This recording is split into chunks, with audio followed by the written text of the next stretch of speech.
हर दिन एक भारतीय परिवार को उम्मीद की एक नई किरण चाहिए। ऐसे में एक ऐसा मामला सामने आया जिसने पूरे देश को चौंका दिया। केरल की नर्स निमिषा प्रिया का यमन में हत्या के आरोप में फांसी का सजा पाया जाना।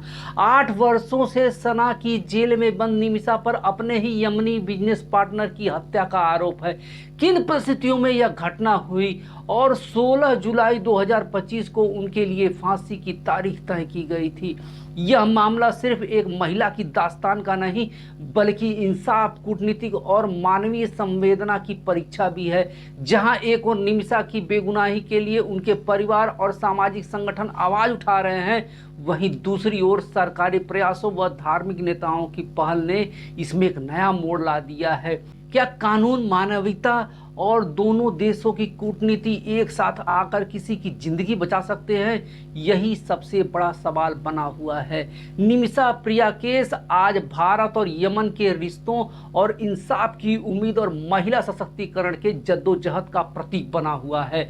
निमिषा प्रिया का मामला एक जटिल अंतर्राष्ट्रीय कानून और कूटनीतिक चुनौती है, जिसमें एक भारतीय नर्स के यमन में मृत्युदंड की सजा और उसके खिलाफ चल रही कोशिशें शामिल है। यह रिपोर्ट उनके जीवन, घटना, कानूनी प्रक्रिया व वर्तमान स्थिति की विस्तृत जानकारी प्रदान कर रही है, जो 15 जुलाई 2025 तक की नवीनतम अपडेट पर आधारित है।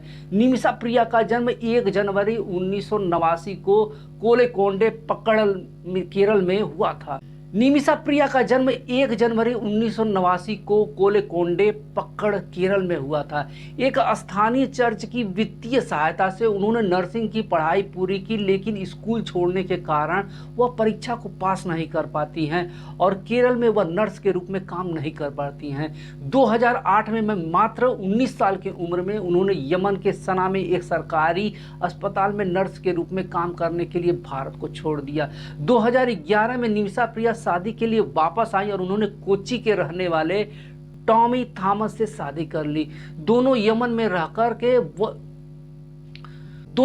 में गए और वहां पर थॉमस को इलेक्ट्रीशियन के असिस्टेंट की जॉब मिल जाती है, लेकिन सैलरी बहुत कम होती है और उनकी एक बेटी भी होती है जो दिसंबर 2022 में पैदा होती है और उन्होंने उसका नाम प्यार से रखा था मिसाल। 2014 में वित्तीय समस्याओं और क्षेत्र में बढ़ते अशांति के कारण उनके पति और बेटी भारत लौट आए, लेकिन निमिषा यमन में रही और ताकि कि परिवार की आर्थिक मदद की जा सके। 2014 में निमिषा ने अपना क्लिनिक खोला, अल अमान मेडिकल क्लिनिक खोलने का फैसला लिया। यमनी कानून के अनुसार विदेशी नागरिकों को स्थानीय व्यापारिक साझेदार की आवश्यकता होती है। इसी दौरान निमिषा की मुलाकात कपड़े की दुकान चलाने वाले तलाल अब्दो महदी से हुई। महदी की पत्नी की डिलीवरी निमिषा ने ही करवाई थी। जनवरी 2015 में निमिषा बेटी मिसाल से मिलने के लिए भारत आई। महदी भी उनके साथ भारत आया और इसी दौरान महदी ने निमिषा के शादी की एक तस्वीर चुरा ली। बाद में महदी ने इस तस्वीर में छेड़छाड़ कर निमिषा के पति होने का दावा किया। निमिषा अपना क्लिनिक खोलने के लिए परिवार वालों और दोस्तों से करीब 50 लाख रुपए इकट्ठा किए। यमन पहुंचकर उसने अपना क्लिनिक शुरू कर दिया। 2016 में महदी ने कथित तौर पे उसके साथ शारीरिक और वित्तीय दुर्व्यवहार चालू कर दिया और शादी के दावा करने वाले जाली दस्तावेज बना लिए। उसका पासपोर्ट और अन्य जितने भी दस्तावेज थे उसको उसने जब्त कर लिया और उसकी क्लिनिक के पूरे प्रॉफिट को हड़प लिया। निमिषा ने पुलिस से महदी की शिकायत की, लेकिन पुलिस ने उल्टे निमिषा को ही 6 दिन के लिए हिरासत में भेज दिया, क्योंकि महदी ने एडिटेड फोटो दिखा करके निमिषा के पति होने का दावा किया।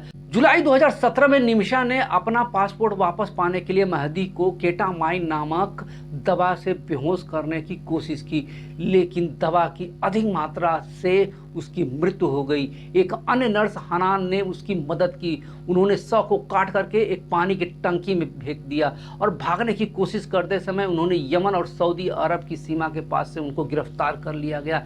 निमिषा को 2018 में हत्या का दोषी पाया गया और 2020 में सना की ट्रायल कोर्ट ने उसे मृत्युदंड की सजा सुनाई। इस सजा को नवंबर 2023 में यमन के सुप्रीम जुडिशियल काउंसिल ने भी बरकरार रखा। ट्रायल अरबी में हुआ। निमिषा के पास कोई अनुवादक या वकील नहीं था, जिससे इस प्रक्रिया को और जटिल बना दिया है।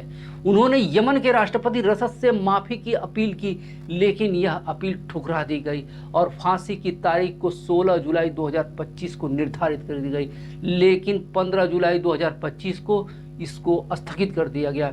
इस फांसी की सजा को क्यों स्थगित किया गया मैं आपको बाद में बताऊंगा, लेकिन निमिषा को बचाने के लिए कई प्रयास चालू की। सेवा निमिषा प्रिया इंटरनेशनल एक्शन काउंसिल नाम करके एक संगठन जो कि 2020 में बनाया गया, जो पीड़ित परिवार के साथ में ब्लड मनी सेटलमेंट की बातचीत कर रहा है। और इस संगठन ने जून 2024 से $40,000 जुटा लिए, जिसमें कि आधा भारतीय दूतावास ने दिया हुआ है।